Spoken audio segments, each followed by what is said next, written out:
Her phone pinged at a grave with her name.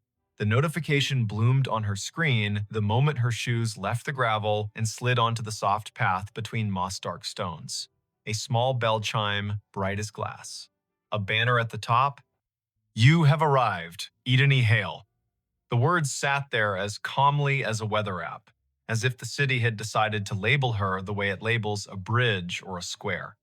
The place was Bonaventure Cemetery in Savannah, Georgia. Spanish moss hung in long, steady sentences from the live oaks. The river kept its secrets behind the bluff and breathed like a sleeping room. It was late afternoon on a Sunday in early November, the air cool enough to make her wish for sleeves and warm enough to forgive her for forgetting them. Before we begin, tell me, where are you listening from and what time is it there? Her name was Edeni Hale, 28. She worked in visitor services at a small maritime museum upriver, the kind of job that made her memorize the angles of ships and the dates when storms came ashore. She liked fonts and quiet, and the sound salt makes drying on stone. She was visiting Bonaventure because her friend Anson had flown in from Minneapolis for a long weekend, and the two of them liked places that let you feel your breath in your mouth. The year was 2021. Phones knew where you were within decent intimacy. Some headstones wore small plaques with codes that asked to be scanned and promised a story. They had parked on Bonaventure Road under an oak that had learned to be older than most houses. The sky was simple, a clean coin of light. The volunteer at the office had given them a paper map and a soft-voiced list of locations worth the walk if you wanted your day to hold. Look for the little angels facing east.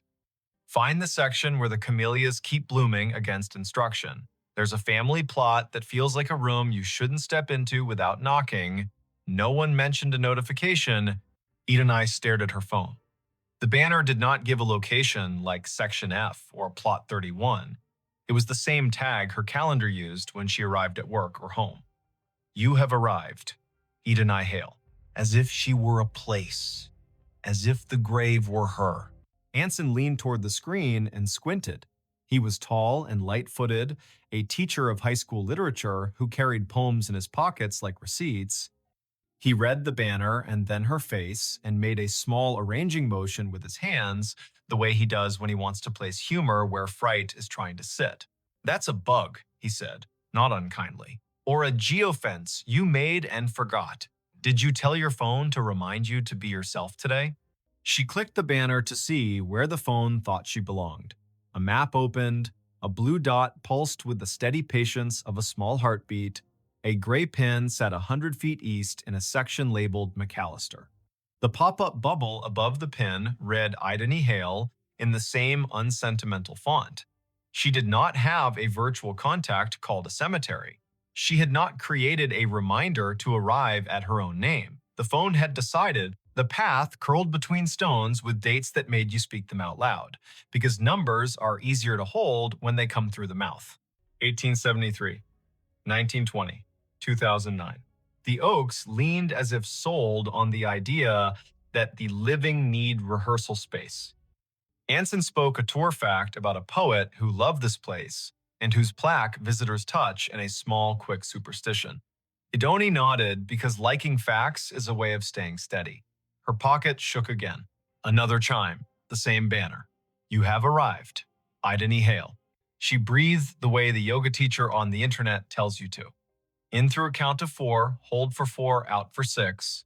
They followed the path east until the bluff opened its shoulder and let the wind test their sleeves. The section ahead was a little higher, a little more sure of itself.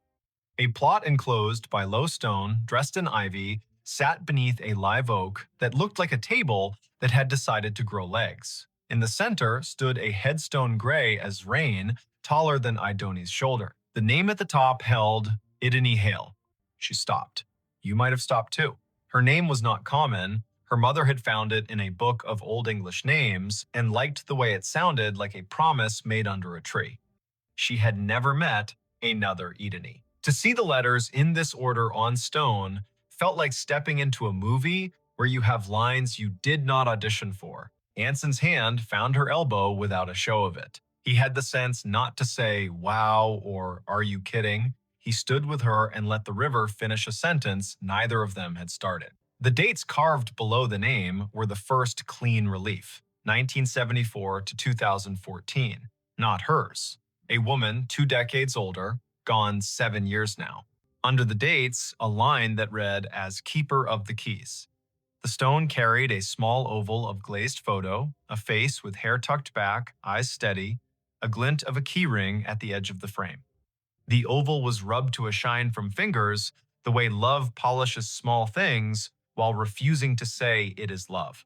On the right-hand corner of the stone, someone had bolted one of the new plaques with its little square of patterns. Scan to learn more.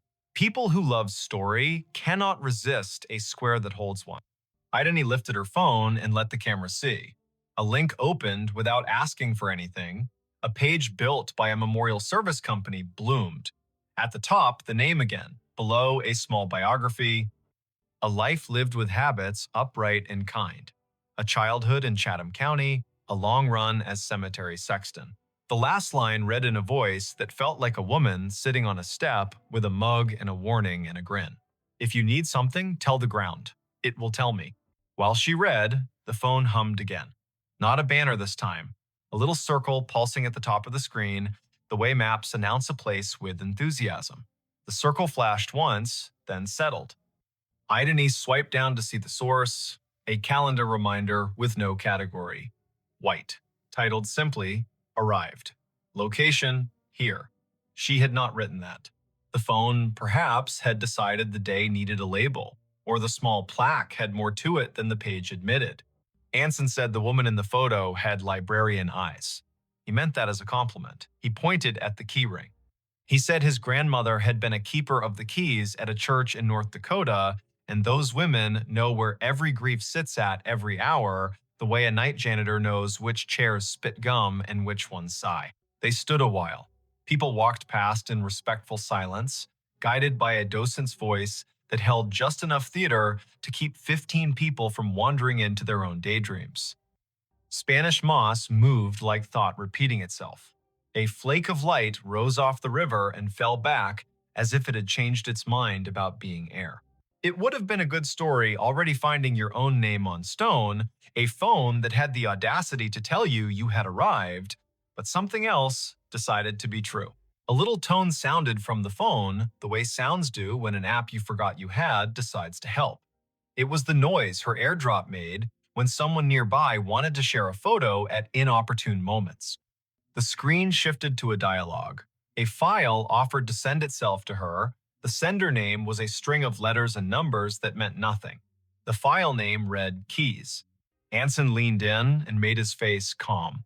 Decline, he said gently, because strangers in public places with quick hands make tricks, and both of them work in museums and have seen every version of the human habit of testing boundaries. She hovered. Decline would be wise. Accept would be a dare. She pressed accept because sometimes you let stories finish what they start. The file downloaded. It was not a photo, it was an audio file, a minute 42 in length. The waveform showed it wasn't silence. She tilted the phone toward her own ear instead of speaker, because you don't open a voice in a cemetery loud unless the voice has earned the right. Static first, then the sound of wind combing something thin, then a woman's voice, the age of a woman, who tells tools where they belong and expects cooperation. The voice said, dry as a towel and warm as a summer kitchen. If you are standing over me, child, and your name is mine, you can help me keep my promises. Put your phone on the stone and leave it be a minute. It will tell you where to stand next. Anson's eyebrows did a small jazz riff and then tried to behave. Okay, he said softly, a word that meant, I am here and I am not going to ruin this with cleverness.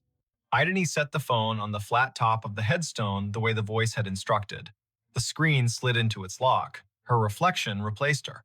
The oval photo looked past her shoulder the way old photos always do.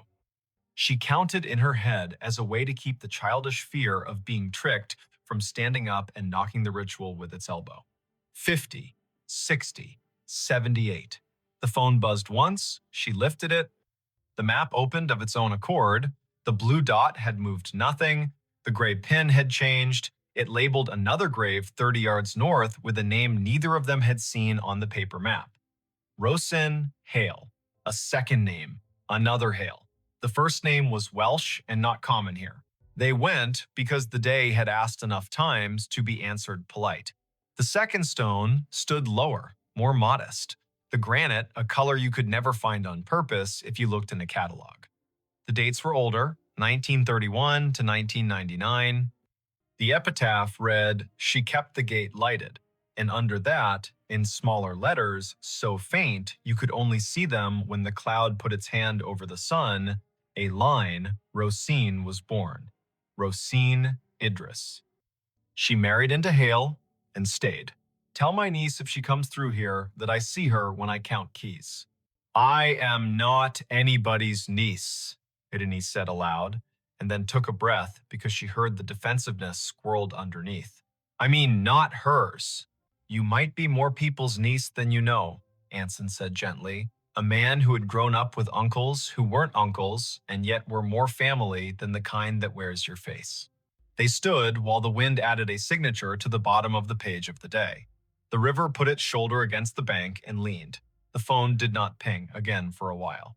A cardinal went from one branch to another with the purposeful speed of a person who knows where the parts are stored. A group of teenagers trailed an auntie through the lanes, popping gum in a respectful way, which is a regional miracle. Idani looked up Rosen on the cemetery's database because when your heart gets odd, facts make a braid to hold on to. The database was one of those volunteer-built websites that carry the tone of a potluck where everyone brings a dish so exact it shames you for choosing salad. Rosen's entry was thorough. Born Rhonda Valley, came across with parents as a child, settled in Chatham County, married one Mr. Hale, worked checklist after checklist for the electrical union office, sang alto in church with the patience of an anvil, survived by no children, preceded by older brothers, all gone. Niece mentioned in an obituary in 1999 with no name given. Anson made a sound that meant the story had wiped its hands on his shirt and was ready to cook. The phone chimed once more, now with the tone her museum app uses when a beacon in an exhibit hands you a fact. She had turned beacons off last month because being interrupted by history while in history felt a bit like a stage whisper in a quiet theater. She had not turned beacons back on. The screen read, "A note is waiting." A map pinpointed the little brick building the cemetery uses as a workshop for the grounds crew. A path drew itself in blue between the Hales and the shop, like a string in a child's game. They went because keys that ask to be found deserve not to rust. The door to the shop was propped with a cinder block the way doors are propped everywhere when the weather learns to be useful. A radio played a station that chose Old Soul and occasional baseball score updates. No one was at the counter. A bell stood there anyway, the kind that rings a sound like a glass penny. Anson rang it because he likes participating in obvious rituals. A man in his 50s with a badge that read August came in from the back, wiping his hands on a rag that had earned its keep. "You folks need a map," he asked, then took a longer look at their faces and revised. "Or a minute." "We were by the Hale Stones," Idani said, and watched the way a man looks when a rhyme finds his ear and tells him it cares. August nodded. "Course you were," he said. "I keep an envelope for that family. Been waiting on who it's waiting on." He reached under the counter, where drawers have learned to hold what should not be lost, and brought up a large yellow envelope with a blue paperclip that had rusted a little by choosing weather. The envelope had 3 words on the front in tidy block letters. For the next Idani, heat went across her face like an honest light. August saw it and stilled. He handed her the envelope the way people hand one another babies, meaning well and moving slow. She opened it with her thumb. Inside, 3 items. A small brass key, old, not ornate, with teeth filed like a decision. A folded sheet torn from a spiral notebook, edges soft with years. And a wallet-sized photo of a woman in a blue work shirt with a name patch and a grin you could feel on your back like afternoon Sunday. The patch read, "I Donny." The face belonged to the woman on the first stone. The note was written in blue ballpoint in a hand that pressed harder than paper deserves. It read, simple. "For the next Idani in this county who can hear me the way a key hears a lock." My niece is out there.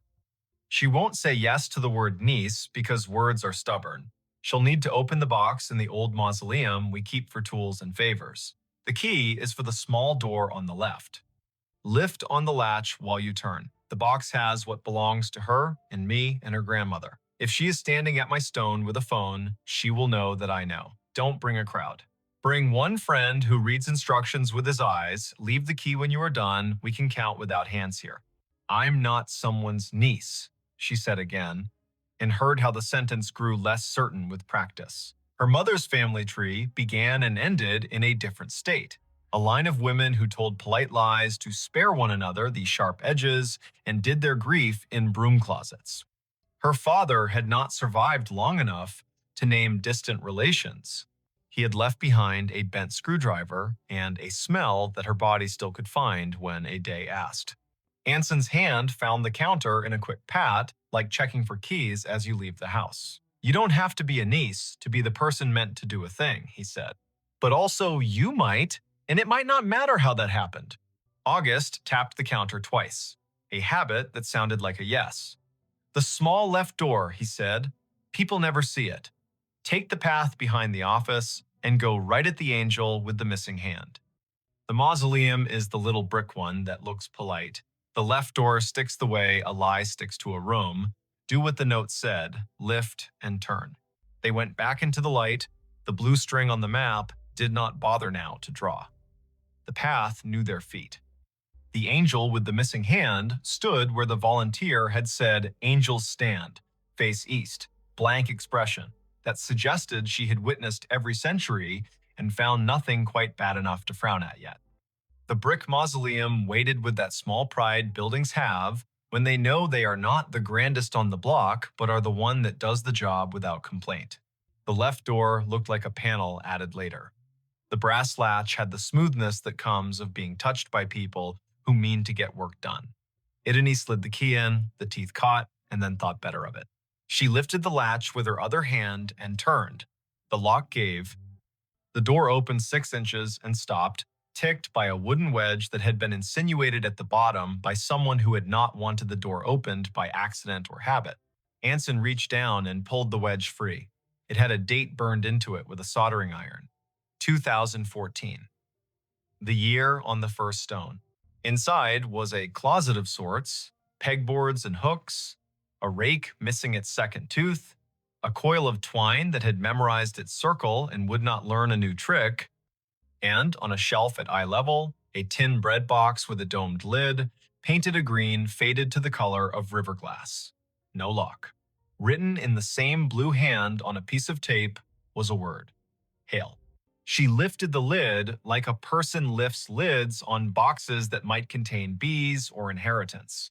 Inside, arranged with the blunt care of someone who never made a mess unless a branch fell where it shouldn't, sat 3 items: a narrow ledger with a black cloth spine, a key fob with 3 small brass tags stamped with numbers, and a folded paper bag, the kind grocery stores use for baking flour, rolled tight and rubber banded with an elasticity that made its own sound. She opened the ledger first because pages are her map. Names, rows of them, dates, locations in the cemetery with check marks where gates had failed and been repaired. Next to some entries, a small star. Those starred names also appeared on the little brass tags. Numbers, not random, not plot numbers, locker numbers. The cemetery kept a bank of lockers for the grounds crew in a shed she had not thought needed one. Her phone chimed in her pocket, a small suggestion from the maps. Direction nudged, left, then right. Then, would you like to add this location to favorites? She ignored the phone. The ledger asked for attention. On the inside back cover of the ledger, a note in different handwriting. Spare for Rosen's niece if she finds it. Locker 12 holds what isn't in the ground. If days are bad, tell the river. The river tells me. The tags on the key fob read 10, 12, 14. She ran her finger over 12 the way a person does over a scar. She felt nothing supernatural. She felt focus. Anson took the bag at her nod and unwound the rubber band. Inside lay 2 objects wrapped in butcher paper. He unrolled the first. A locket. Gold. Thin as luck. with a hairline crack, shaped like lightning, if lightning were careful. Inside, a photograph so tiny it could be breathed away if you weren't paying mind. A baby in a christening gown that had borrowed lace from a curtain, the face pinched in the way newborn faces pinch. On the back, in pencil that had migrated into the paper like a crop planting itself, a name, Rosin Idris Hale. A line below it, for my niece to hold if she comes to hear me. He unrolled the second, a county map from 1968, creased, the paper's fiber gone feathery at the folds. A road circled in blue pencil, a margin note. That old step bridge out by the waterworks. We left something in the middle beam in 74. If you can't find it, it means we didn't need it. If you can, well, you'll know. We are not going to a step bridge at dusk, Anson said, a man who loved old maps and also loved not getting in the paper under the wrong kind of headline. We are going to find Locker 12 while the Museum of the Dead is still on our side. They found the shed. August had seen their faces through the glass and met them halfway with the keys because some stories ask for a witness who knows better than to narrate. He led them to a wall of small metal lockers, each door painted the dull red of a barn that had not given up but had learned to pace itself. He unlocked 12 and stepped back. Inside lay a small stack of shallow boxes, each labeled with a date. The top was the 1, 2014. Under that, 2008. Under that, 1999. Anson lifted the top box and set it on a workbench. He opened it with care. Inside, wrapped in tissue that had become more suggestion than paper, sat a handful of objects that people keep for reasons the living should not pretend to understand quickly. A church key. A photo of 3 women, arms crossed, outside a union hall, one of them with a name patch that read R. Hale, a Polaroid of a red step bridge with water under it purling toward a bend. A handwritten note folded small. The note read, "For the niece who knows the word niece because keys hum when they find their door. You were not an accident. We kept count. We named you all the ways we could. Our names were soft and stubborn. Take what you want, leave the ledger so the ground does not have to work alone." She sat because standing felt rude. She is a woman whose mother did not tell stories with this kind of curve. She gathered the truth like thread. Her mother had been born in this county and left when she was 19, a bus to another state, a man met in a grocery line, a child years later when the idea of staying had become heavy. She did not talk about siblings, claimed not to remember cousins, flinched when the phrase back home came up. The name Hale had come not from romance, but from accident or choice, a name taken because other names insisted on being something else. Rosin Idris had married into Hale, but the family had been built long before that. Keys had been passed with and without rings.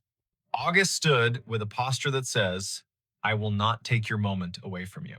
When the radio in the shed shifted to a weather update, he reached and turned it down so the forecast would not interrupt a storm already occurring. Anson put his hand flat on the bench and counted to 8 for no reason his body would confess. "Tell me if you want me not to read the other notes," he said. The kind of friend a person needs in rooms where both mystery and bureaucracy show up at the same table. "Read," she said. "We're already here." The note in the 1999 box was from Rosin and felt like laughter on a porch when the pots are already washed. "The house we put ourselves in is not one the county believes holds blood," she wrote. "But it holds me. And it holds the keys. If you need a name, the river has one. If you need a door, the shed does." In the box from 2008, a different hand, shakier, it read, "I kept the lights in the gate, all through the storms. I think sometimes we are simply the people who keep lights. If you are mine, you will know when to turn one on." In the box from 2014 was a letter from the sexton whose face smiled off the oval on the stone. She wrote like a woman who had lived by the kind of lists that get family through winter. "I have no children of my own except the Gates," she wrote, "but I have a niece whether the paper says it or not. I kept her not by being in the room, but by owning my stubbornness. If she stands over me with a phone and hears me, she will take what she needs and leave what she should, and I will go on counting with my hands in dirt like I like to do." They left the boxes as they'd found them, shifted nothing but air. August closed the locker with a satisfaction that felt like lining up the edges on a stack of bills and smoothing them down. He did not ask for anyone's story. He had one of his own, built of this place, and the line of names he keeps with the quiet grace of a man who waters plants. By the time they stepped back into the paths, the light had hunched into evening. The river sounded less like sheet music and more like a phrase repeating. The map on her phone had stopped suggesting anything and gone back to pretending it was an obedient device. The air smelled like river, camellia, and a penny someone had worried in a good pocket for a decade. Anson asked if she wanted to go to the step bridge. She said no, in a voice that held both sorrow and a plan. Tomorrow, in daylight, when names sit on surfaces more politely. He agreed because this is what friendship is, a committee about timing. That night, she sat at her kitchen table with the ledger borrowed under August's nod and the locket under her thumb. She called her mother.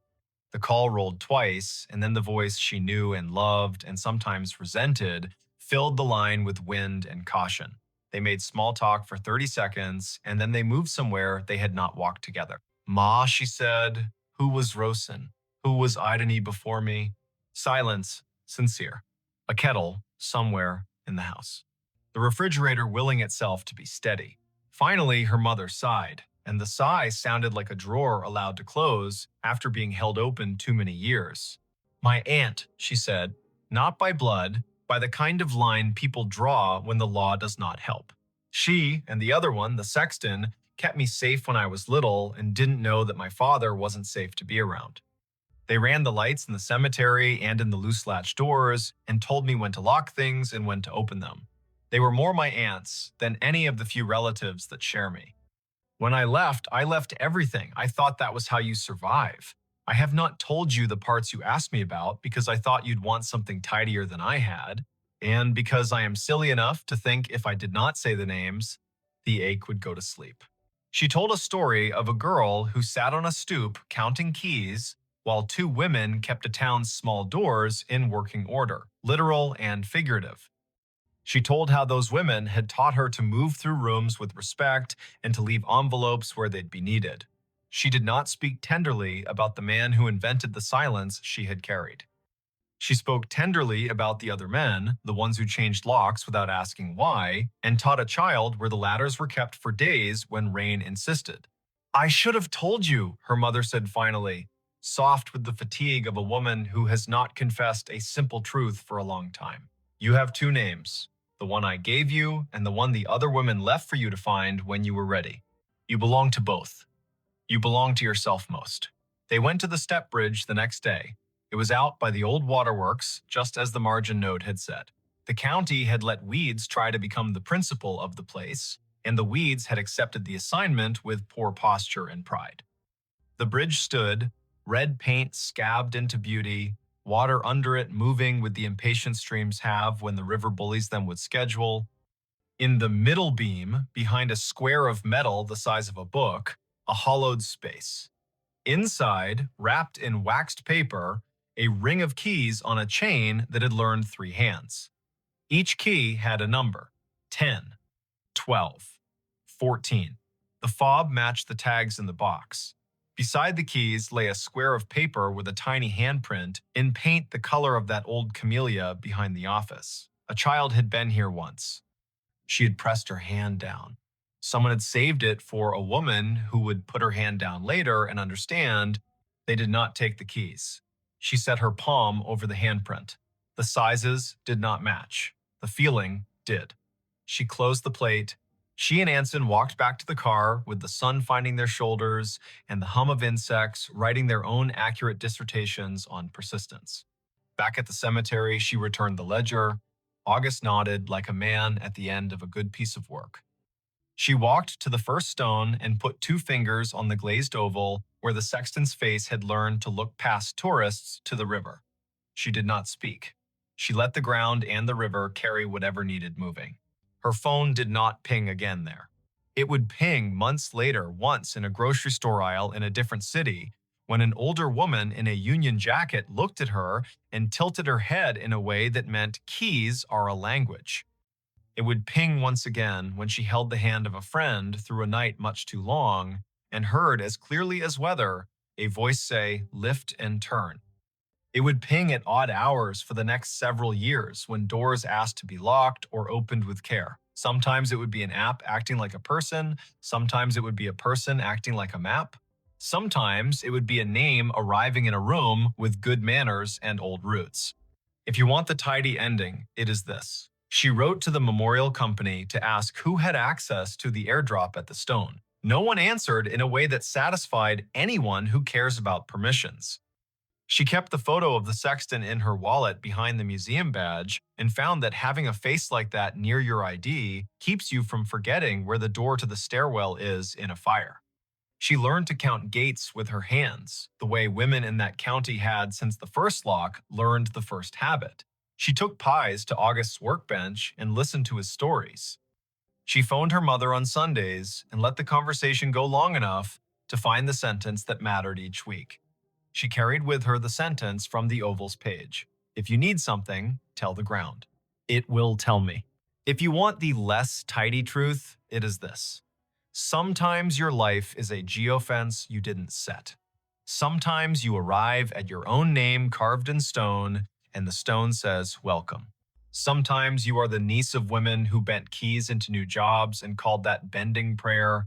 Sometimes your phone pings at a grave, and the ping is only a device doing what it was taught, and sometimes it is a noise a river makes when it is trying to talk through everyone's machines at once. If this happens to you, if you walk under trees that have learned the art of holding up clouds, and a little bell sounds in your pocket, and your name appears as a place, don't panic. Stand where you are. Read the dates out loud so the year will stop pretending it is only a number. Touch the stone with 2 fingers, not more. Listen for the voice that sounds like someone who knows where the ladders are kept. If a key is offered, lift and turn. If a door sticks, lift and turn. If a person asks for a niece, say the word niece like a new tool you know how to use. And when you leave, take the long path that wanders near the bluff. The river will be there keeping count. The oaks will be there practicing their patient grammar. Your phone will settle back into behaving. The ground will remember you, not because you are special, but because that is what ground does for people who treat it like a partner. Somewhere behind you, a bell on a worker's desk will ring, and a man named August will nod to no one and say out loud into an empty shed, "She arrived." Then he will sweep the floor in slow, exact strokes as if he were writing the names in dust and erasing them on purpose so the day could begin again and mean it. The babysitter heard a voice, "Don't answer the door." The first knock came at 8:53 on a rain-polished Saturday in late October, the kind of night in Portland, Oregon, when sidewalks shine and porches feel closer to the river. The house on Birch Hollow Court sat half a block from a small park that still carried the day's damp laughter. Inside, the dishwasher murmured, and a kettle tried to be brave.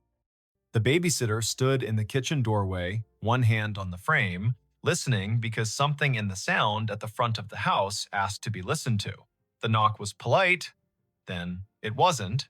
"Before we begin, tell me, where are you listening from and what time is it there?" Her name was Isola Marin, 19. Art student, commuter, weeknight sitter for families who liked the way she paid attention. She had a way of noticing and then not needing to say what she had noticed. 2 children slept upstairs in rooms that smelled like clean cotton and a little of crayons. Oren, 5, a collector of sticks, and Juniper, 3, a thumbsucker who dreamed with her hands still resting on the bed rail as if the world might roll. Their parents, Elowin and Cormac Pike, had left at 7:15 for a long-promised dinner with friends on the east side. The year was 2016, when doorbells had learned to film you and phones hummed even when you wished them quiet. Isola had arrived early because she liked the first hour best when the house met you and you met it. The Pike's place had bones from the 1930s and confidence from a do-it-yourself remodel. A deep porch with a swing, pine floors that told the truth when the humidity rose, a narrow staircase that gave out a soft warning at the 3rd tread. The front door had a knob smooth with history and a deadbolt that made a good, finished sound. Someone had left a bowl of apples on the kitchen island and a note in Elowen's looping hand. Help yourself to anything except the chocolate chips. The note had a smile drawn like a quick breeze. There was also a line at the bottom that felt like it had been added while standing up. If someone knocks and we're not back yet, don't answer.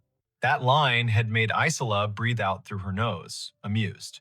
Then the weather settled in, and the streetlight outside made the rain look like it had purpose, and she read the line again without amusement and put it into the pocket in her mind where she kept instructions that were probably not overcautious.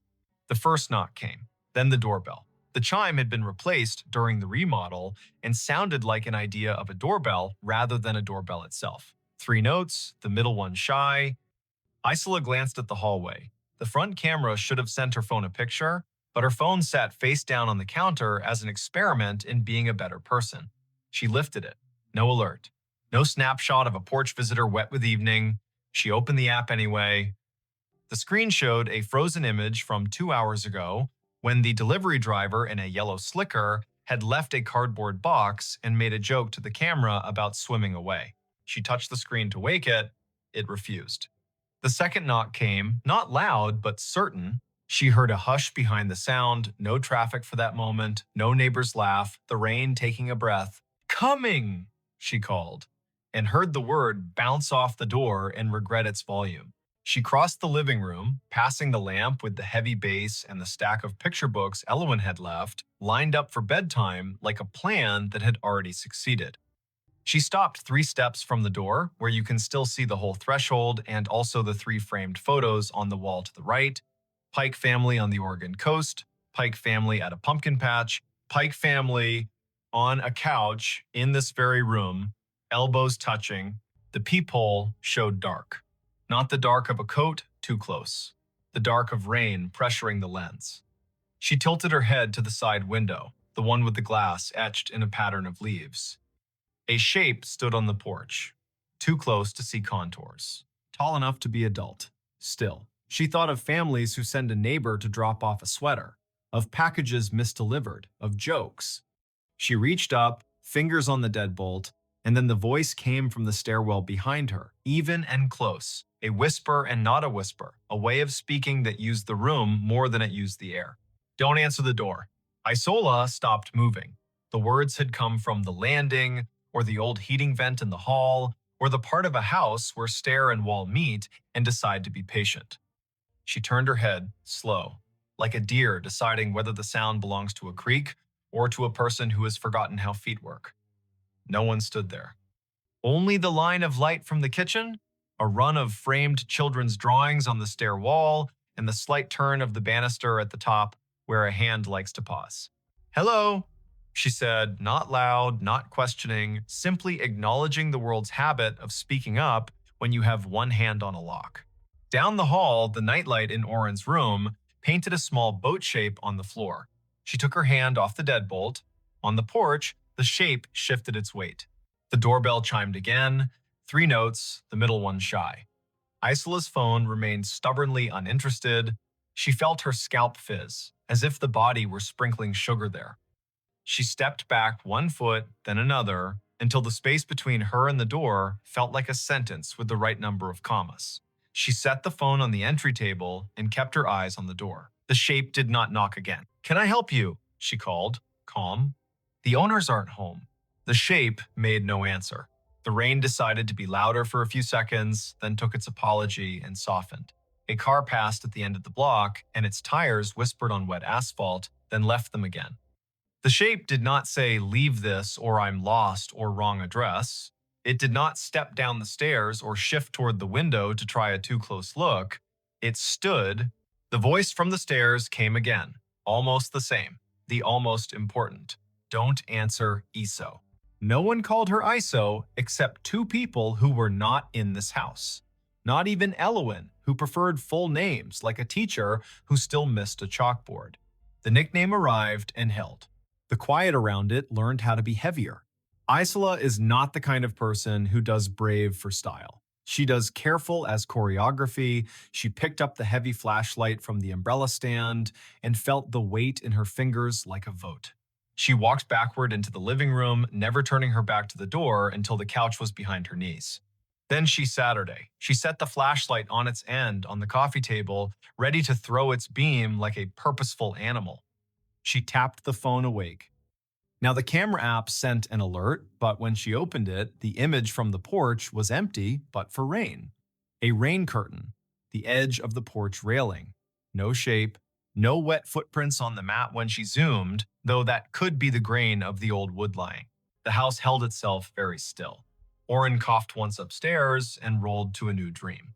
The dishwasher hit its dry cycle and made a small whir, as if about to tell a joke.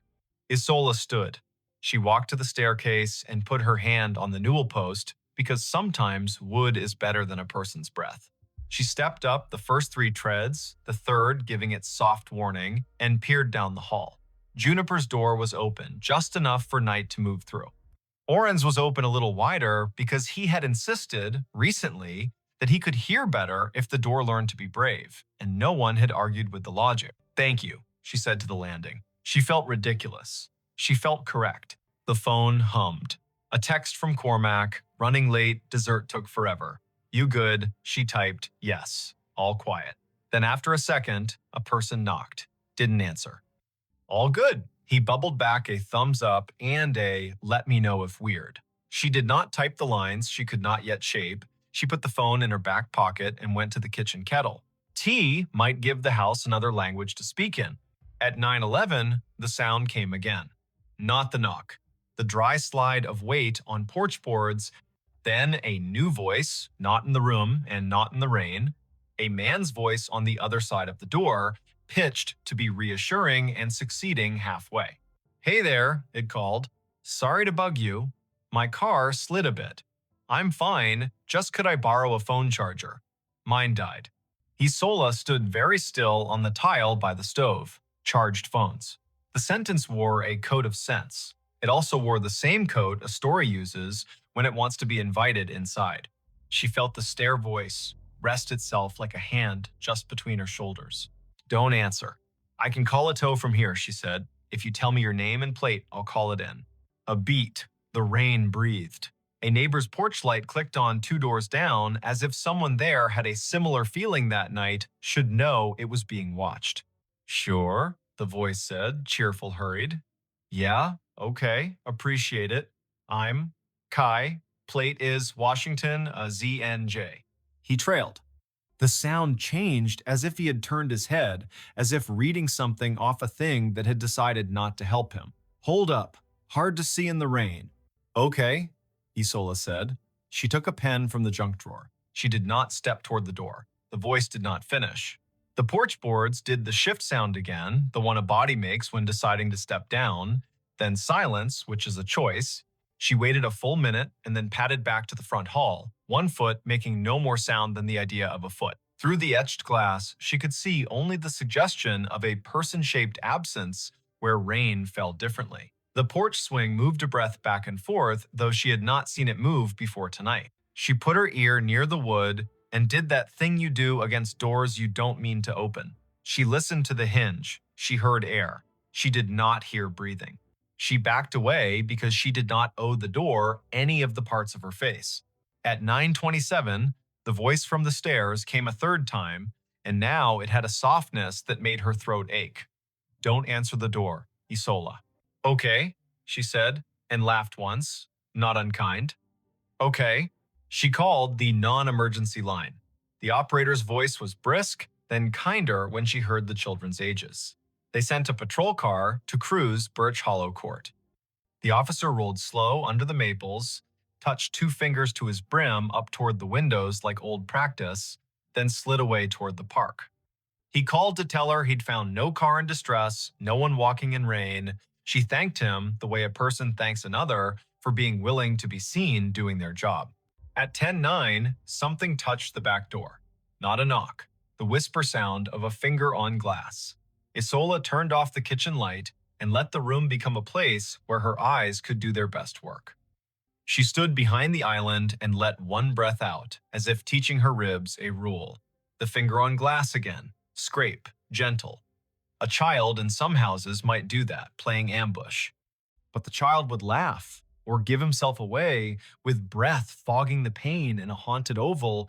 The voice in the hall didn't speak. It didn't need to. Isola aimed the flashlight at the floorboards and thumbed it on. The beam carved a clean white lane across the tile and into the mudroom, up onto the window, where a skin of condensation wavered on the glass like a thought. No face waited beyond it, only the moon in its nearly new mood, and the reflection of her own shoulder shaping into something braver than she felt.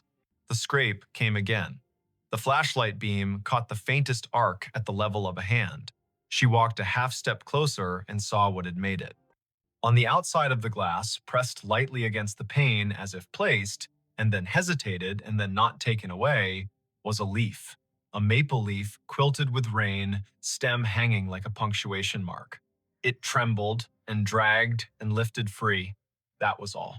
By 10:45, the children were deep in the kind of sleep that makes a house feel like it has set down a heavy bag. Isola sat in the living room and read 3 pages of a book without hearing a word, then closed it and looked at the door again and felt foolish again for looking at a door. She texted Elowen, "No rush, all fine." Their reply came in a minute. "On our way, rain slow, be home around 11:15, and wore the sound of people who have begun putting coats on." At 11:19, as headlights turned the corner outside and rain slicked away from tires and the familiar shape of the Pikes' wagon slowed by the curb, the doorbell chimed a third time. 3 notes, the middle one shy. Isola stood in the hallway, hand on the deadbolt, and looked through the peephole. The porch was empty, the wagon door closed. Cormac ran up the steps in a coat wet enough to laugh at itself. He patted his pockets like a magician who had dropped something essential. He had not rung. The bell had decided to make a ceremony for him anyway. Elowen kissed Isola's cheek in the open doorway and apologized to the night for taking their time. Cormac did a father's walk down the hall to glance into his children's rooms, even though he had been told they were sleeping. Isola told them the short version. A knock, a voice asking for a charger, a patrol car that had been kind. The line on their note she had obeyed in a way that made the marrow in her wrist feel hot. Elowen's mouth went still. Not hard, still. She looked toward the stairs, like a person checking if water had been left running in an upstairs bathroom. "Thank you," she said. "I should have told you more about that line on the note. It felt like telling too much would make it silly, but I should have told you." "I heard a voice," Isola said, careful as she said it, ready to be believed, ready to be joked with. "From the landing. It told me not to answer. It knew my name." Elowen closed her eyes and nodded once. "Okay," she said. "Okay." They made tea. Cormac sat on the arm of a chair like a man who cannot bend himself small enough to fit back into an ordinary evening. Elowen told the story the way you tell one when you have lived with it long enough to know where its corners are. 2 winters before, she said, on a night when the river lifted itself and tried on a deeper voice, a man had walked the neighborhood knocking on doors asking for help. When people opened, he asked to come in and make a call, and if they stepped aside, he would cross the threshold with a speed that felt like another person had told him to hurry. Police had found him at the park pavilion where he had been sleeping rough, talking to a friend only he could hear. He never hurt anyone, Elowen said, but the nights after that felt like a door with a hard-to-find key.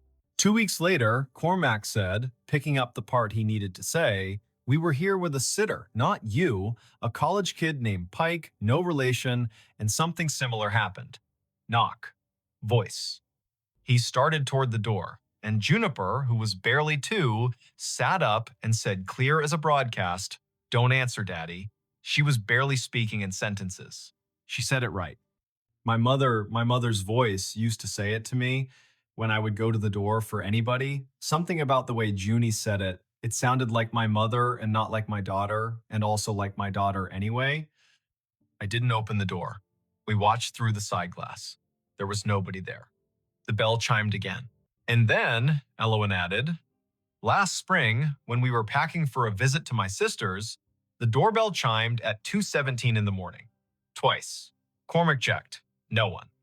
Junie sat up and said it again. "Don't answer the door." We changed the batteries in the chime. We changed the camera. We got smarter about being dumb. But the voice, it comes when it needs to.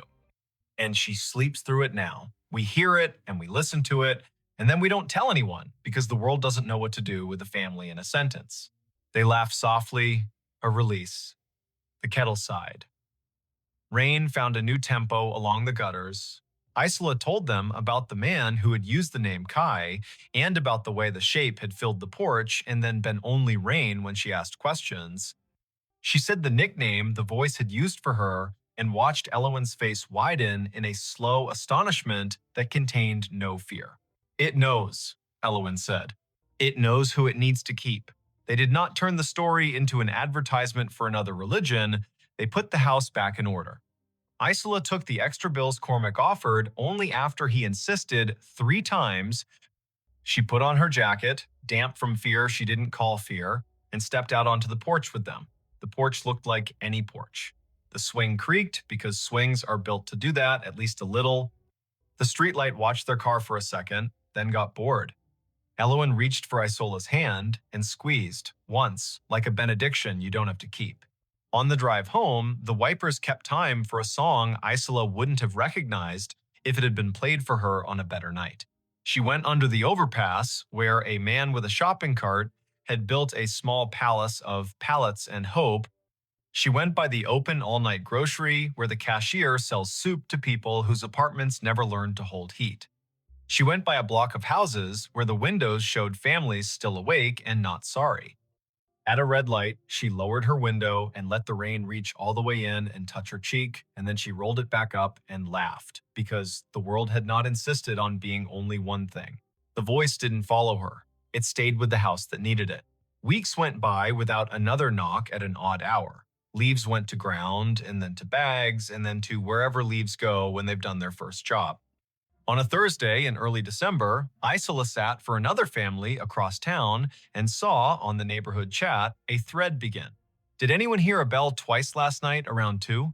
The comments were predictable, then less so. A woman 4 streets over wrote that her grandmother used to leave a ribbon on the inside doorknob to remind herself not to open for kindness in the exact hour when kindness is most dangerous. A man who taught band at the high school wrote that he lived alone and still heard a voice sometimes when he put his hand on the deadbolt, and it always sounded like a person who had spent the afternoon organizing drawers and would simply not have the mess of a poor decision. Near midnight, her phone hummed. A text from Elowen, a photo of Juniper asleep on the couch under a quilt, toes poking out like arguments. Under it, a simple line. When she was half asleep tonight, she said, "Tell ISO thanks. The thanks is from me too." That winter, the door stayed a door.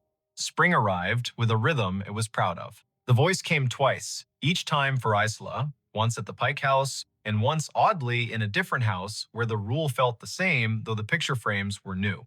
Don't answer. Each time she didn't. Each time the world failed to end. Each time she thought of how many doors in this country stand between people who need help and people who will offer it, and people who mean harm and the harm they intend. She learned something small and, to her, permanent. Safety and kindness are not enemies. They are a ladder. You step to the next rung when it will hold, not before.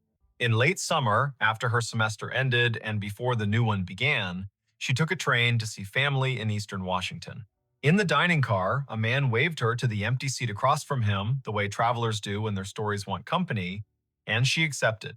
He was older, but not old, wore a ball cap with the logo torn off, and had one of those faces that make you feel remembered. He asked what she did. She said art and children and listening. He nodded as if that were a single profession. He told her he had been a night manager at a motel once, decades back, and how sometimes the night tells you who to open the door for and who to speak to through glass, and how your body knows if you let it be the first expert. He said his mother's voice still visited clear, not spooky, not the kind of thing you put in a movie, and told him the one sentence that she had left him as a tool: don't answer the door, not because you aren't good, because you are. She returned to Portland with a sketchbook full of stairways and kettles and porch swings. She babysat for the Pikes the first Friday of October, a night with dry leaves and a moon that put on a mustache of cloud and then laughed at itself. The bedtimes went easy. The dishwasher hummed. At 9:14, the bell chimed once and stopped. She walked to the door and put her hand on the newel post and waited. The voice did not come this time. The house trusted her to have learned. She didn't answer. Later, when Elowen got home and leaned against the door while she took her boots off and said, "I love my boots and I love taking them off," Isola told her about the single chime. Elowen laughed softly and asked if she wanted pie, and they ate pie in the kitchen with their spoons, making small civilized noises, and the night minding its business. If you want a moral, there isn't one sharp and neat enough to slice bread. There is a sentence that belongs to a particular house on Birch Hollow Court, and maybe to your house too if you need it. Don't answer the door. It doesn't mean never. It doesn't mean be a city made of fear.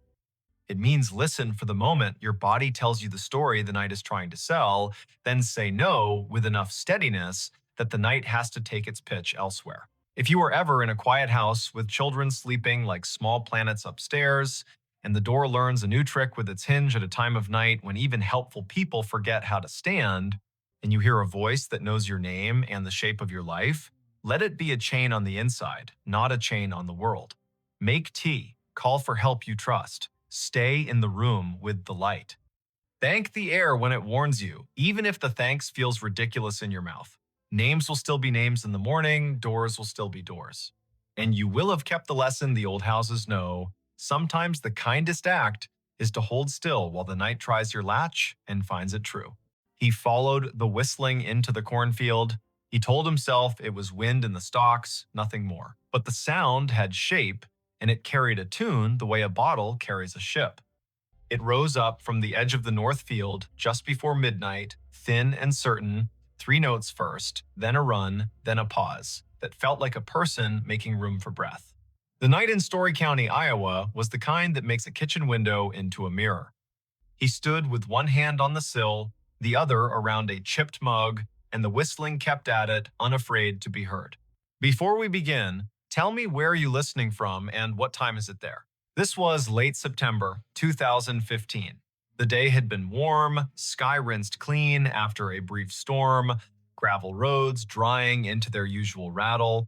The farm sat a mile and a half south of Nevada, east of the Skunk River, where it hooks like a lazy elbow. The corn had gone that heavy, dull gold that means the grain is ready and the husks are sick of holding on. In the house, the bedside clock down the hall said 11:52. On the porch, a moth bumped the bulb, reconsidered, bumped again.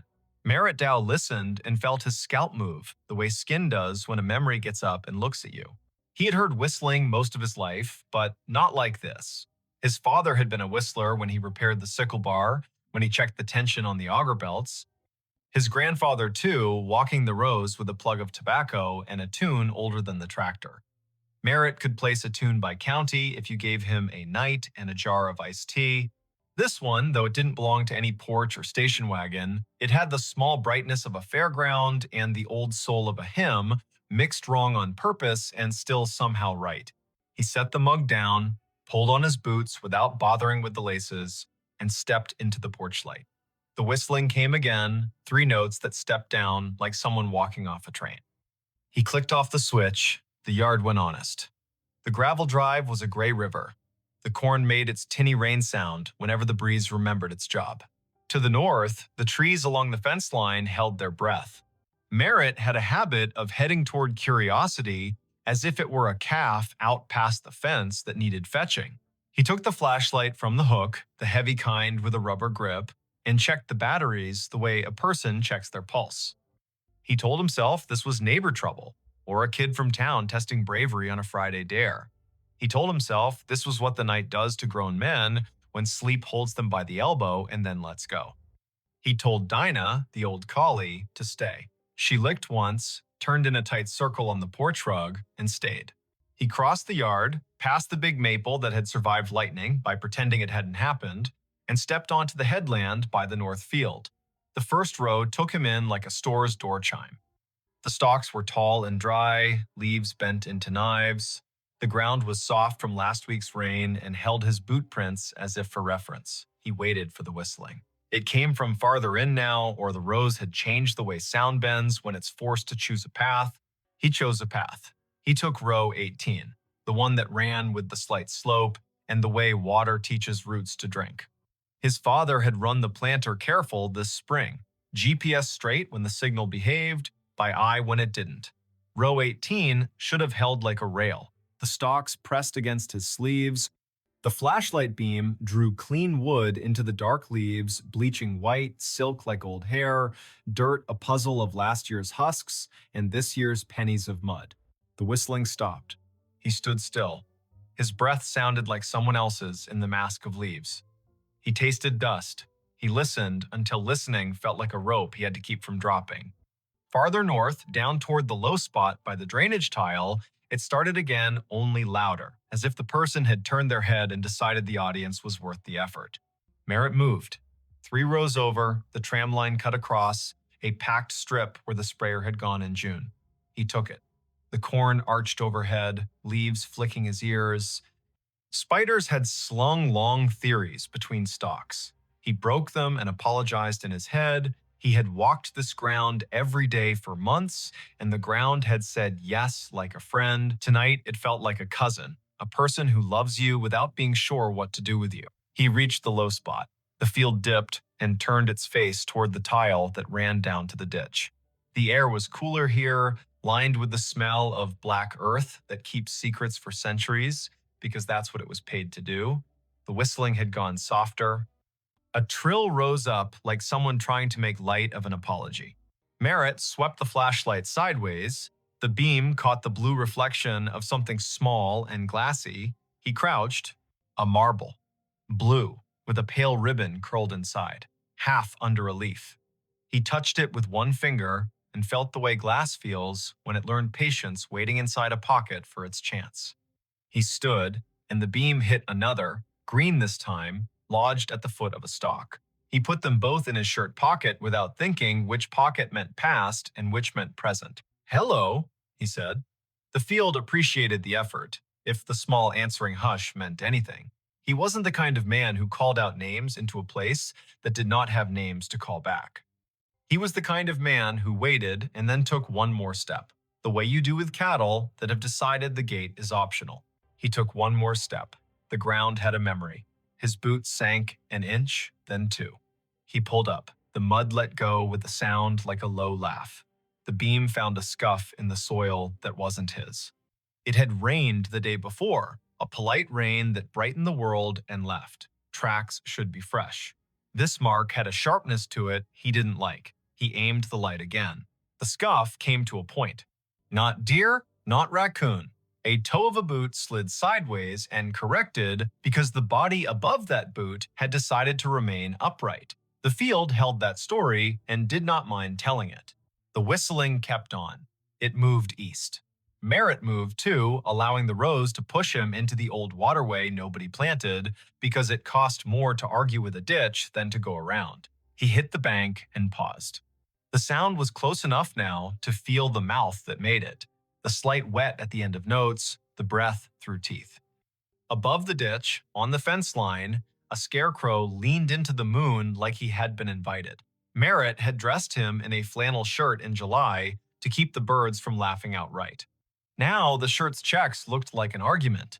The hat had blown off sometime in August. The stake had a twist in it the way wood does when it was alive and insists on a personality after. The scarecrow whistled. Merritt's body did not move in the way of cartoon men. He did not jump. He did not fling the lights so hard the beam went to the stars. He stood, the way a person stands when what he sees insists on being nothing but what it is. He put the light on the scarecrow's painted mouth. The paint was flaked, the smile wrong on purpose. His father's old gloves were nailed to the crosspiece, fingers bent into permanent work. The straw at the neck had learned the shape of wind and refused to unlearn it. The tune came again from behind the scarecrow, clipped by fence wire and field. He played the beam along the fence. This line had been his grandfather's.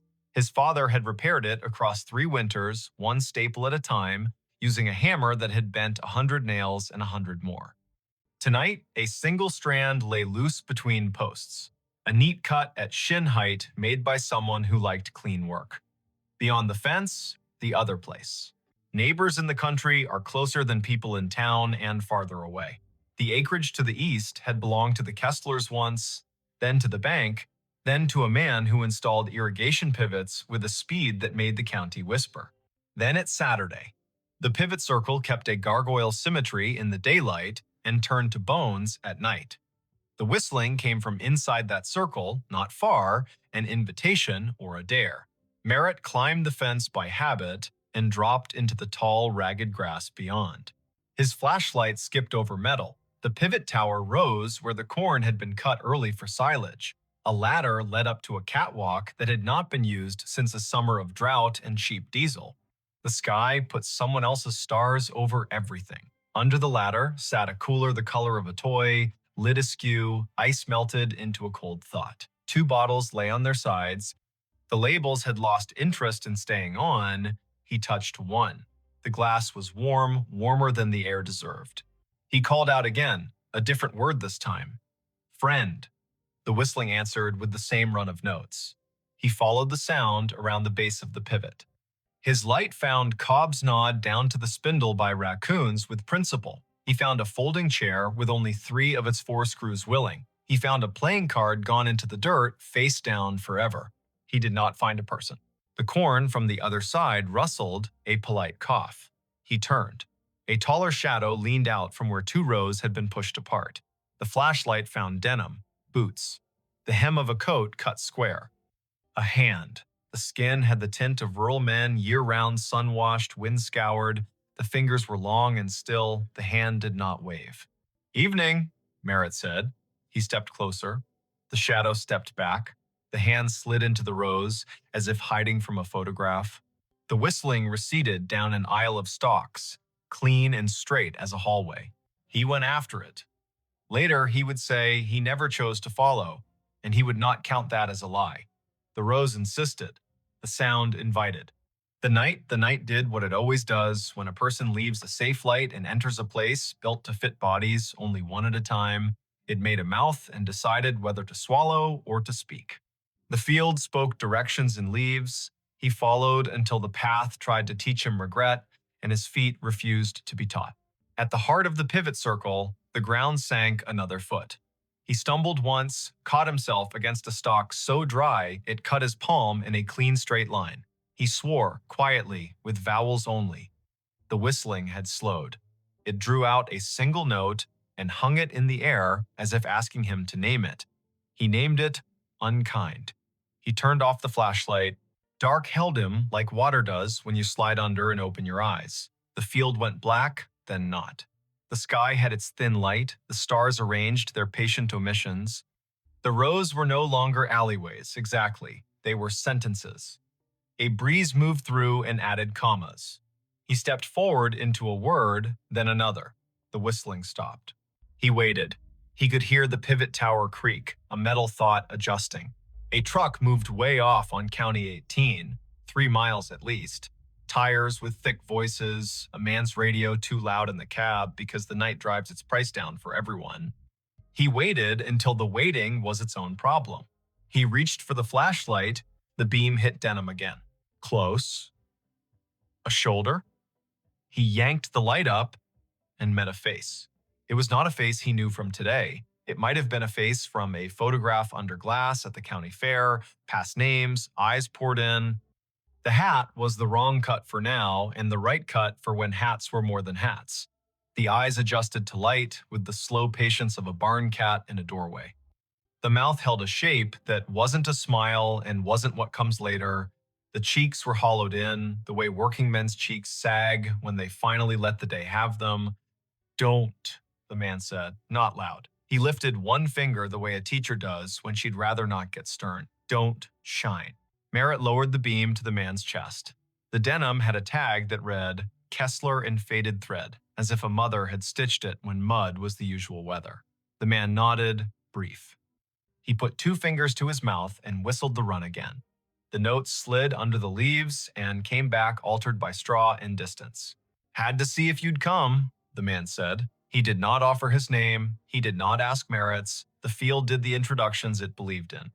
The man tipped his chin toward the north, where the ditch had cut a new curve 2 springs ago, and nobody called the county because sometimes you let water take responsibility for its own choices.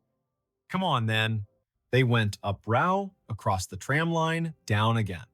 Merritt kept the light aimed at boots and dirt the way you aim swear words when children are sleeping in the next room. The man's hands brushed the tassels as he went, leaving no sound. The field learned him and forgot Merritt in the same breath. They crossed into the neighbor's back 40, and the soil changed, darker and more confident. The rows had more to say here. The whistling would come and go like a small animal, checking the air and disliking it. The man stopped at a patch where the stalks had been storm-bent and then righted themselves out of pride. He crouched, hand out, palm down, on top of a flat stone that had no business on this ground. The stone was square. It held an iron ring in one corner. He tapped it. The sound returned like a jar lid. "Used to be a storm door," he said. "For the root cellar. They built the house up there." He flicked his eyes toward where the stars thinned and the silhouette of a ruined chimney picked its teeth on the horizon. "Tornado took it in '54, you know that." Merritt nodded. He had heard the story. The county leaned on that year. It changed the way people believe in roofs. 3 days after, the man said, setting his palm to the stone like a pledge, "My brother thought he heard whistling here. We believed him because he was the kind of boy who told the truth, even when it meant he had to walk back and fix something. He followed it. Everybody followed it. Men with boots and women with cakes and ropes and tubs and a feeling of the back of their necks being breathed on. We pulled the stone up. We brought lanterns. It goes under like a snake down there. The cellar does. We didn't find anyone. No boy, no breath, just apples rolling because that's what they do when people die. Things keep their job anyway. We closed it back up. Weather put a shoulder on it. And now," he stopped. The whistling came, this time from under their feet. It rose up through the stone like a trick, thin and mean and a little proud, a tune that went square, then wandered off the edge. The iron ring shook against its socket with a burr. Merritt felt the hair along his forearms ask for a vote.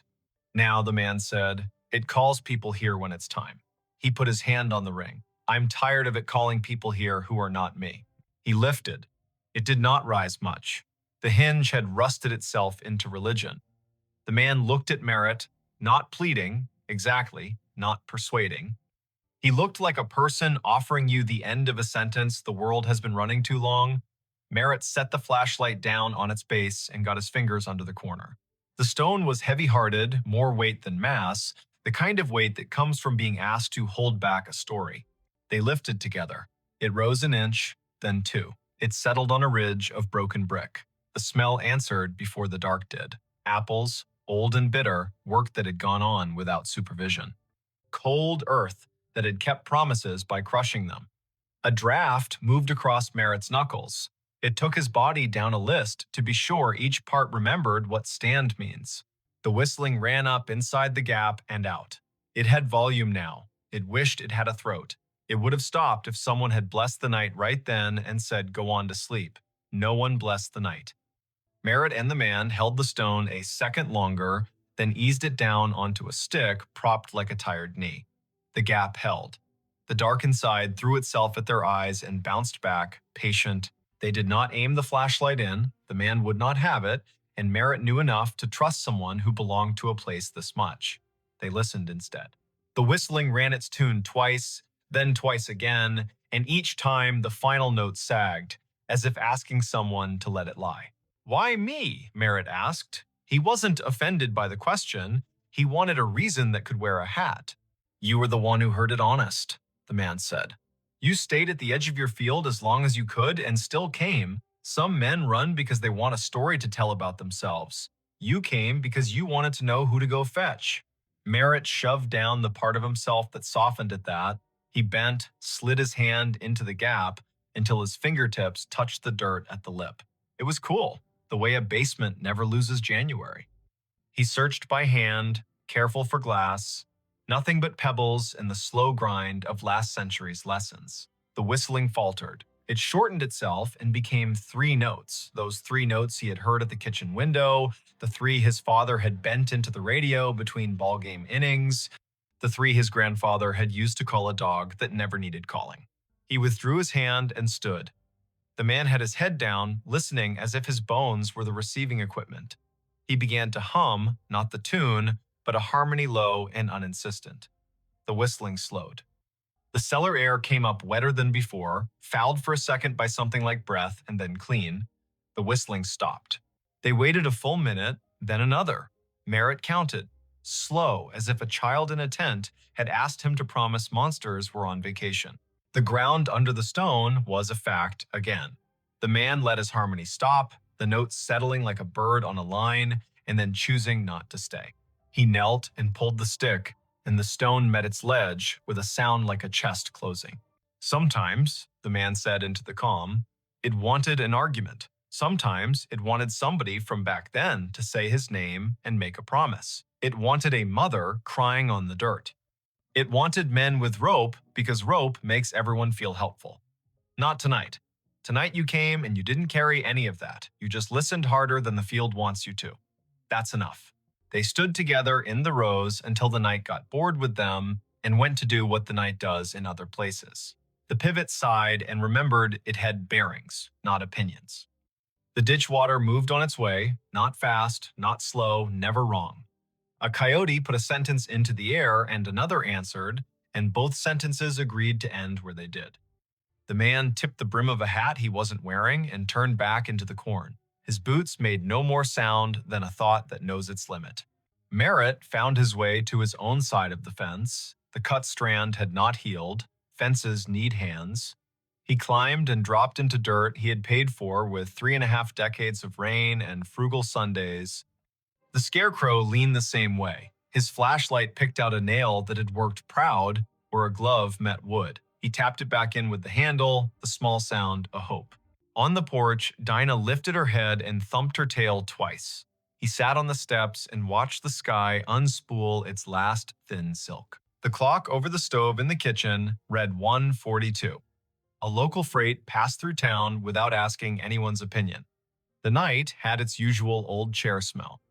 Merritt took the marbles from his pocket and rolled them in his palm. He did not take them in the house. He set them on the porch rail, 2 small moons that decided to belong to weather again. He slept in the chair by the door with the light over the sink left on because he was still old enough to do what his father had done and still young enough to want a reason for it. In the morning, his neighbor from across County 18 pulled into the drive with the casual angle of men who do not use turn signals because everybody already knows where they're going. Otho Vale had the kind of face that had learned to tolerate sunlight and other people's plans. He stepped out, looked toward the north field, then at the porch where the marbles caught the first slant. He paused. Thought I heard it last night, Otho said, as if they'd been in the same dream and had already agreed on the parts to keep. I didn't come. I was afraid if I went, I'd bring the wrong thing with me. You go. I went, Merritt said. He poured coffee into a cup that had chipped the day his daughter drove away, with her car full and her eyes wider than they had any right to be. He handed the cup down. There's a stone out there. You know it. Otho nodded. Been there longer than you and me combined. Some things are a door, and some things are the breath you take before you knock. They sat without sitting, Otho leaning on the post, Merritt half on, half off the iron chair that had belonged to his wife's aunt, and squeaked like the first word of gossip. The morning took the night apart and put it away neatly. The field did what fields do after an event. It pretended nothing had happened and invited you to harvest. By 10, the co-op truck rumbled up, the driver wearing the resigned cheer of a man who deals in averages for a living. Merritt walked the headland with him, pointed at moisture readings that lied slightly, agreed to pretend the numbers were written on a blackboard by someone with authority. He did the work. He did it until the work forgave him for wondering what else he might be supposed to do. That evening, he repaired the fence where the strand had been cut. He pulled it tight and stapled it with his grandfather's hammer because you use the tools that know your hands. He hammered in 3 staples and left one in his pocket so the fence would remember there is always one more job and it can't get cocky. He checked the pivot base out of courtesy to the machine. He replaced nothing. He spoke to no one. The sky went red behind weather stacked to the west. Kansas doing its job of sending clouds as if on purpose. For a week, the field behaved. The wind laid down its sheet music neatly. The coop truck counted out grain like blessings. He slept at the proper times and did not wake to odd hours with the feeling of someone whistling at the edge of his life. The marble stayed on the porch rail until a grackle knocked one off, and it rolled into the peony bed and took up residence there like a kindness. The other slid into the pocket of his jacket and made friends with a nickel and a screw. On the ninth night, just after the 10 o'clock news told its last hurries, he heard the three notes again quiet, like acknowledgement, not summons. He walked out to the north edge and stood with his hands in his jacket, listening. The breeze had a bite, the first hard frost would be soon. He unlocked the gate at the lane and left it open for an hour, for no reason at all anyone else would endorse. He closed it again out of habit and walked back slowly, because a person should walk slowly sometimes or the land will feel cheap. He did not go back to the stone unless the sound asked, and it did not. He did, however, leave a small jar on the porch rail next to where the marbles had Saturday. It held nails, the good kind, old, with heads like pennies. Every day when he came home, he put one in his pocket, and every day when he went out after supper, he took one back to the fence line and put it in a coffee can under the scarecrow's torn shirt. Nobody told him to. He liked the weight exchange. He liked that fences need reminding and that the world is not improved by a man who ignores a slack line because his thoughts are more interesting. October reached both hands across the month and pulled. The trucks came and went. The harvest went well enough that he stopped thinking about what could have been if it had rained 4 more afternoons in August. He slept, he woke. The whistling did not return in any way that made him leave his chair. He began to tell himself he had imagined a portion of it, as a man will do when a thing does not ask for money or apologies. Near Halloween, his daughter called from Cedar Rapids, a night shift at the hospital, voice folded with fatigue and the kind of joy that remembers to leave room for the day. He told her about the fence and the harvest and the brakes squeal on the auger wagon that he had decided to live with until January. He did not tell her about the cellar. He would, maybe, when she brought the little boy down for Thanksgiving and they stood by the ditch and talked about frogs like a miracle. He would, maybe, if the field asked them both. In late November, after the last corn went into the bin and the bin talked in its sleep, the county put on its winter color. The field showed ribs, the ditch showed its honest bottom. The wind took one of the scarecrow's gloves, and Merritt did not replace it because some things are beautiful at half done. He walked every line of his ground one afternoon with the sun low and the temperature willing. At the fence, by the pivot circle, under the coffee can where he had been giving the fence its nails, he found a small thing. A train ticket for a child, maybe, not used. Edges scrolled by, damp and patience. The print read, Nevada to Ames, 2 bits. He turned it over. On the back, someone had written 3 notes the way some people know and others never will, little ovals marching up and down a ladder of lines. The ink had migrated slightly into the paper, the way memories do in older heads. He put the ticket in his pocket with the nickel and the screw and the marble that had refused the peony bed. He looked toward the stone without moving his face much, because a person does not want to give a field reason to brag. He said thank you into his jacket as if the cloth were a helper. He walked home. Winter did what it does. It scoured the county down to the essentials. It made the roads into suggestions and the kitchen into a chapel. It put the sound of the furnace into his bones and the number of snow shovels in the garage into a bigger argument than necessary. The whistling came once or twice in a blow that turned the mailbox into a hooded thing, and when it did, he stood at the window and let it be. The way you let a neighbor sing one verse of a song you only half like because he is your neighbor, and you hope the reverse is also true. When spring returned, hesitant and then reckless, he walked out to the stone once in daylight. He stood there like a person does when he's about to open a letter he has already read. He put his hand on the iron ring, and the ring chose not to move. He felt only cool metal and the idea of a door. He said the name of the boy he thought must have once practiced whistling there, not loud, not soft. He thanked the man with the Kessler tag for nothing and for everything. He went home and planted. because that is the part of the story a farm writes to remind itself the ending belongs to the ground and the beginning belongs to the same. If you ever hear three notes carry clean from a field at midnight, and you are the kind of person who can tell the difference between wind and a message, remember this. The first step into the rose is a promise. Don't make it if you intend to perform yourself for the dark. Bring only your boots, your breath, and your willingness to be the person who will go fetch, not the person who will tell about fetching. Don't shine your light straight into old places unless someone who belongs to them asks you to. Lay your hand flat on what needs closing. When a tune that has wandered too long finds its last note, let it. When a door that has been heavy learns again how to rest, do not hire that door for different work. There are states where cornfields wear their ghosts like belts. There are ditches whose water knows the names people set into it. There are stones that have been held down by weather and held up by stories. There are men who can whistle and men who cannot, and both kinds do well if they listen. And sometimes, in a county that owes as much to wind as to family, a man with a flashlight and an old dog asleep on the porch will follow a tune into the rose and come back, having left something that doesn't need his hands anymore. When he sits down again, the chair will squeak in the key the field prefers.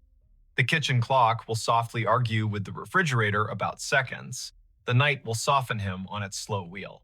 The next day, someone will wave on County 18 without lifting a hand, and the answer will come back exactly right.